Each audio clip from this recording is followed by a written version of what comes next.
What I mean by that is the perspective from which the author is going to write, because that is going to greatly determine the impact of their story. The perspective from which they write determines the impact of their story.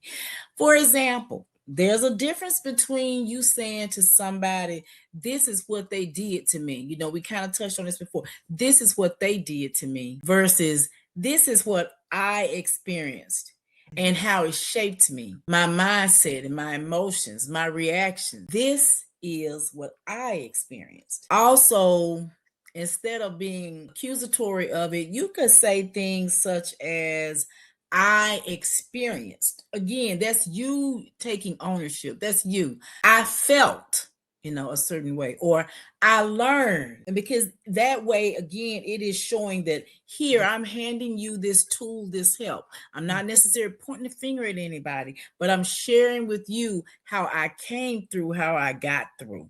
This is just focusing mainly on me. Okay. So you want to make sure you're, again, not writing from some unresolved emotion that you have. Because if you are, it's going to be difficult to speak and write in terms of ownership or from that perspective. And so if you need to, before you open your mouth or release that out in the book form, again, pause and process, discern, use wisdom, think about it before you finalize that book to send it out. You want to tell your truth in a way that is impactful, but is also powerful for your reader, but not destructive.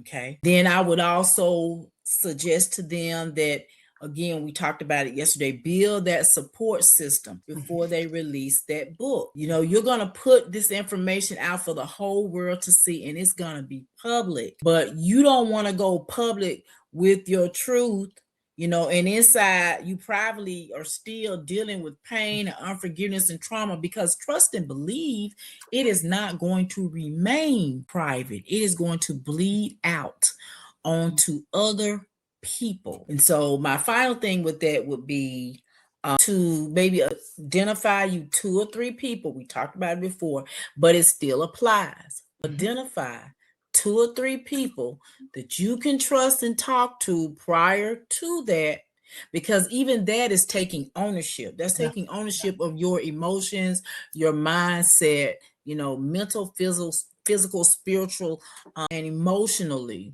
And get you a therapist, get you a coach, talk to a mentor, get you a trusted friend. Hey, I'm releasing something personal and I need your support. Or can you read what I've written so far and let me know, where do you think that's coming from? Is that coming from a place of ownership? Is that coming from a place of anger, or pointing my finger? What do you think? And I would also add finally to that, Teresa, would be, I would encourage them to plan what I call an emotional aftercare, or have an emotional aftercare plan. Once you've done that, even once you hit send,